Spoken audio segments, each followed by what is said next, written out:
Olá para todos, sejam bem-vindos, bem-vindas e vamos a mais um estudo. O que significa adorar a Deus em espírito e em verdade? O que significa andai em espírito? Você adora a Deus em espírito e em verdade? Você sabe o real significado disso? Vamos ver nesse vídeo aqui agora o verdadeiro significado de adorar a Deus em espírito e em verdade. Jesus disse isso no diálogo com a mulher samaritana. Vamos ler apenas o trechinho principal. João 4, verso 23. Veja na sua tela. Mas a hora vem, e agora é, em que os verdadeiros adoradores adorarão o Pai em espírito e em verdade, porque o Pai procura tais que assim o adorem. Deus é espírito, e importa que os que o adorem em espírito e em verdade. Veja que foi dito duas vezes, em espírito e em verdade. Vamos ver o real significado.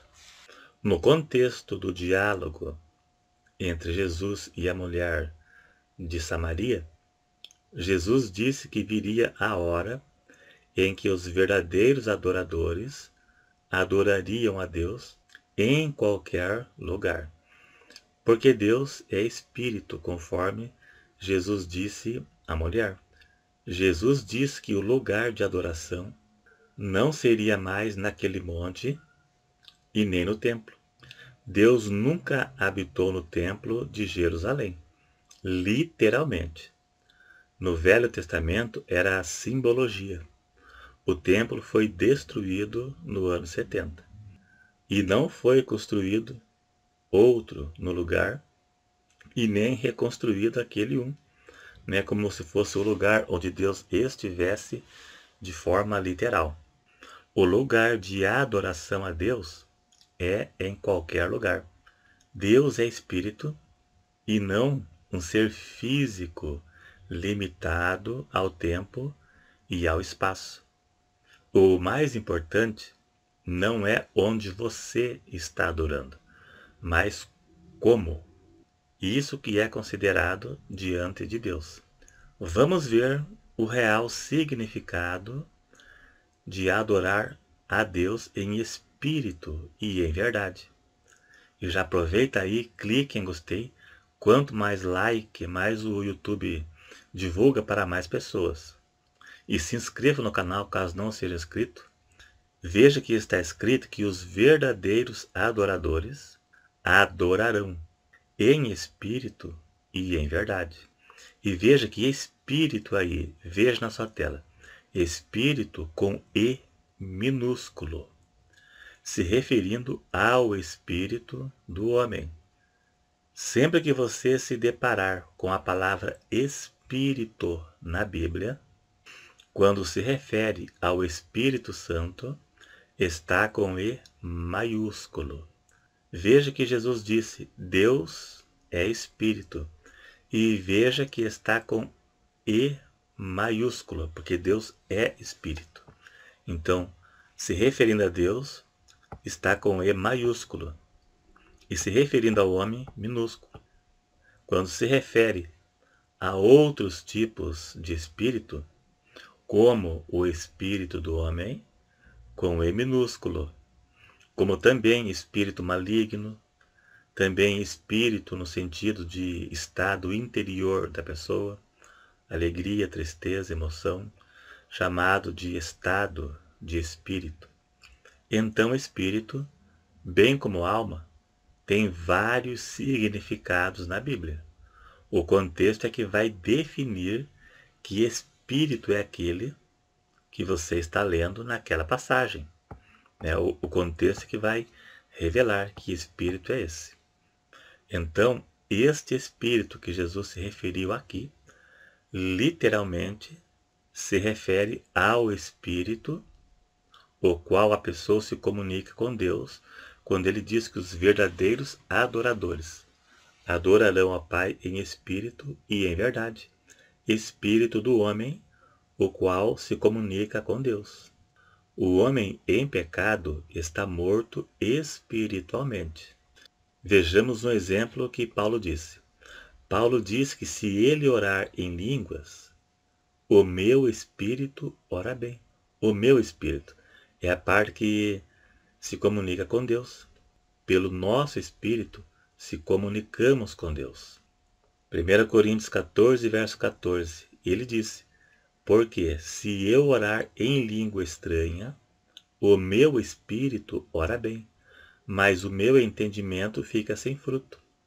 Ou seja, ele quis dizer, se ele orasse em língua estranha, o espírito dele ora bem, porque Deus entende o significado da língua estranha, porque o espírito se comunica com Deus, mas o seu entendimento, o seu intelecto ficaria sem fruto, porque não há interpretação, nesse caso específico aqui.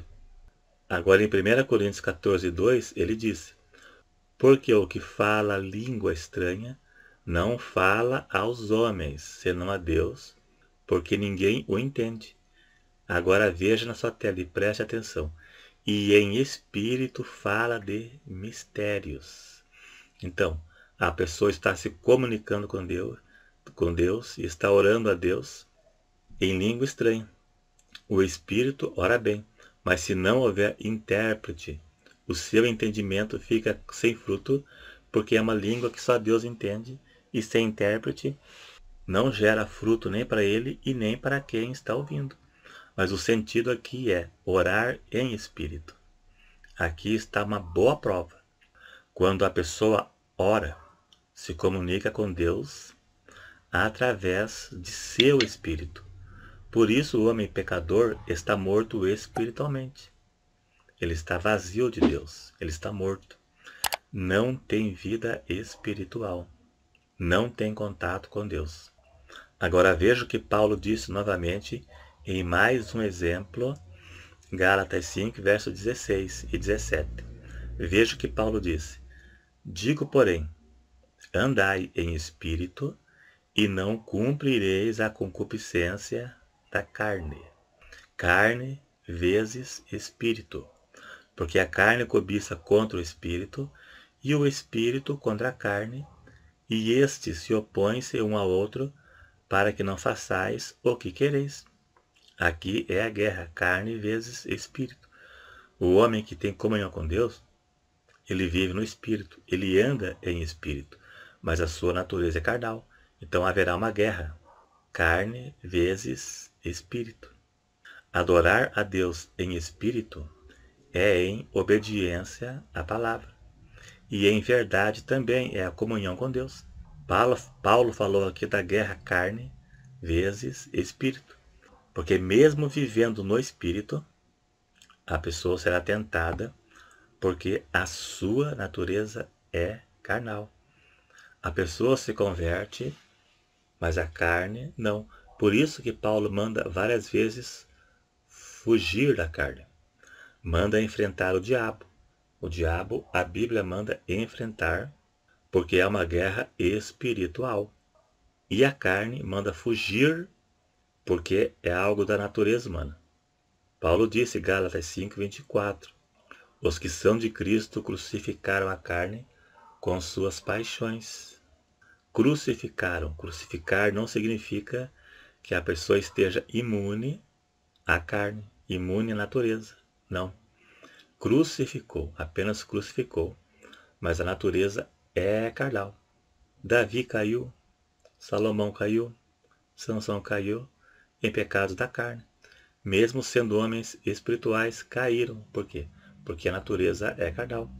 As tentações são algo reais na vida do crente que é convertido. E ele se converte, mas a carne não. Mas Deus liberta do pecado quando a pessoa se sujeita à palavra. Eu já falei isso várias vezes aqui, né? Deus liberta. A pessoa que é espiritual, ela cai quando ele se cede.